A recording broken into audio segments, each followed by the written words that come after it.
అత్యంత ఆదరణ పొందుతున్న number 1 premium range beauty products ARM pearl beauty.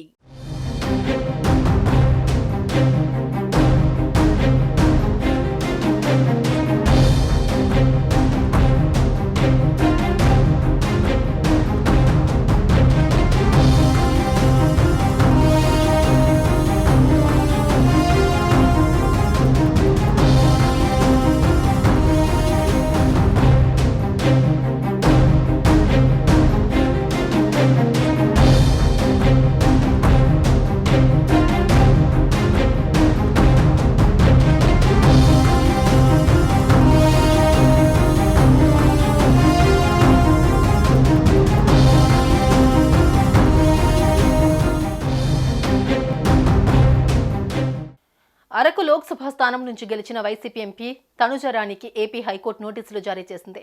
Tanujarani ఎన్నికను సవాలు చేస్తూ బీజేపీ అభ్యర్థి కొత్తపల్లి గీత పిటిషన్ దాఖలు చేశారు. ఈ పిటిషన్పై విచారణ జరిపిన హైకోర్టు ప్రతివాదులకు నోటీసులు జారీ చేసింది. తనూజారాణితో పాటు రిటర్నింగ్ అధికారి ఆ నియోజకవర్గం నుంచి ఎన్నికల బరిలో ఉన్న పలువురికి నోటీసులు జారీ చేసింది. ఈ పిటిషన్పై తదుపరి విచారణ 4 వారాలకు వాయిదా వేసింది. వైసీపీ తరపున అరకు ఎంపీగా గెలిచిన తనూజారాణి ఎన్నికల అఫిడవిట్లో వాస్తవాలను పొందుపరచలేదని బీజేపీ నేత కొత్తపల్లి గీత పిటిషన్లో పేర్కొన్నారు. ఓట్ల లెక్కింపు సైతం సక్రమంగా జరగలేదని, ఈ విషయాన్ని రిటర్నింగ్ అధికారి దృష్టికి తీసుకెళ్లినా ఫలితం లేదన్నారు. అందుకే ఈ పిటిషన్ను పరిశీలించి ఆదేశాలు ఇవ్వాలని కొత్తపల్లి గీత పిటిషన్లో ప్రస్తావించారు. ఈ పిటిషన్పై జరిగిన విచారణలో పిటిషనర్ తరపు సీనియర్ న్యాయవాది చంద్రమౌళి వాదనలను పరిగణనలోకి తీసుకున్న న్యాయమూర్తి జస్టిస్ వి శ్రీనివాస్ ప్రతివాదులకు నోటీసులు జారీ చేశారు.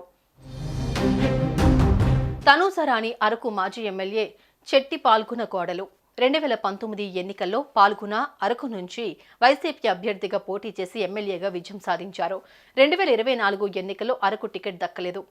రేగా మత్స్యలింగంకు ఆ అవకాశం దక్కింది. దీంతో పాల్గొన కోడలు తనూజాకు ఎంపీగా అవకాశం ఇచ్చారు. ఆమె వైసీపీ తరపున పోటీ చేసి విజయం సాధించారు. తనూజారాణి డాక్టర్ కాగా పాల్గొన కుమారుడు వినయ్తో వివాహమైంది. వారికి ఓ పాప కూడా ఉంది. అనుకోకుండా వచ్చిన అవకాశంతో రాజకీయాల్లోకి అడుగుపెట్టారు. అరకు నుంచి ఎంపీగా విజయం సాధించారు. తనూజారాణికి పోటీగా కూటమి నుంచి బీజేపీ అభ్యర్థిగా కొత్తపల్లి గీత పోటీ చేసి 50,580 ఓట్ల తేడాతో ఓడిపోయారు. అయితే తనూజా ఎన్నికను గీత హైకోర్టులో సవాల్ చేస్తూ పిటిషన్ దాఖలు చేశారు. సుమన్ టీవీలో మీ పర్సనల్ అండ్ బిజినెస్ ప్రమోషన్స్ కోసం కింది నెంబర్కి కాంటాక్ట్ చేయండి.